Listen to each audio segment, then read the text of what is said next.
Nos invités ce midi, un père et sa fille qui nous viennent de Dunkerque, Blaise et Anna. Bonjour et merci à tous les deux. Vous êtes soudés par l'amour pour la bande dessinée. Vous publiez Seul à la récré aux éditions Bambou, l'histoire d'une petite Emma qui est harcelée par une sale gamine à l'école. Et c'est votre histoire à vous, Anna, un cauchemar inattendu quand vous entrez en primaire. Oui, ça a commencé en fin de primaire, donc j'ai été mise à l'écart par la totalité de ma classe. Ça a commencé avec une fille, donc la meneuse, qui a décidé de mettre tout le monde contre moi dans ma classe.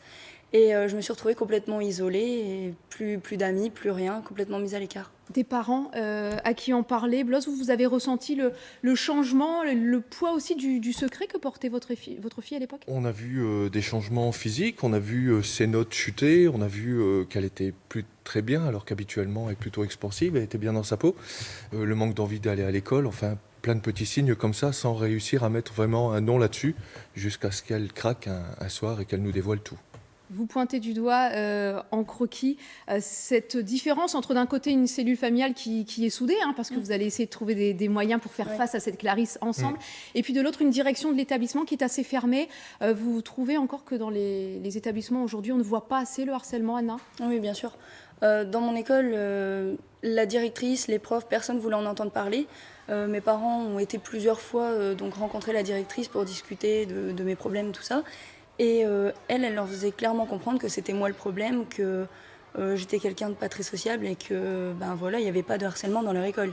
Il a fallu du temps pour que cette BD sorte, quasiment 10 ans. C'est un tandem, c'est vraiment une histoire entre vous deux, Blaise, que vous avez fait ressortir? Oui, moi je voulais qu'elle soit suffisamment grande pour me donner son accord, pour raconter tout ça, pour raconter cette histoire, parce qu'on sait que ça touche encore énormément d'enfants.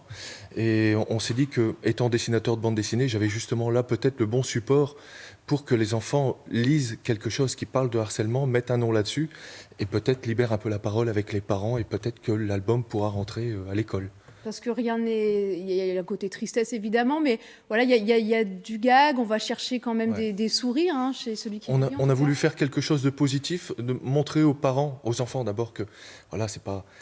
Tout n'est pas gelé, ça peut se modifier, on peut s'en tirer. Anna en est un bel exemple. Et puis montrer aux parents aussi qu'il y a des astuces qu'il faut, voilà. Mais il faut vraiment combattre ça, en avoir envie, pas se laisser démonter, pas écouter l'école, pas écouter tout ça, puis aller de l'avant. Anna, vous avez fini par changer d'établissement, victime de cette petite fille que vous avez retrouvée plus tard. Elle est au courant, par exemple, que cette bande dessinée peut-être sort cette semaine? Peut-être bien, oui. Moi, ce qui est sûr, c'est que je lui en ai pas parlé, puisque je veux plus aucun contact avec cette personne. Mais elle en a peut-être déjà entendu parler, oui. Ça a été salvateur pour vous, cette écriture, ces dessins? Moi, je suis pas restée très traumatisée par rapport à ça. Je suis quand même assez détachée.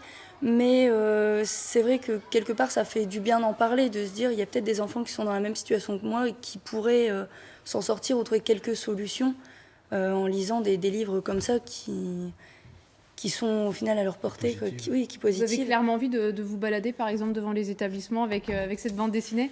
On aimerait qu'elle puisse rentrer dans les écoles et que les profs travaillent sur ce support et puis que les enfants ils trouvent quelque chose vraiment à leur niveau. Ça sert de support pour l'éducation nationale. Il existe beaucoup de livres, mais... Merci à tous les deux d'avoir été les invités de ce 12-13. Donc pour Seul à la récré, une bande dessinée qui est publiée cette semaine, qui sort aux éditions Bambou.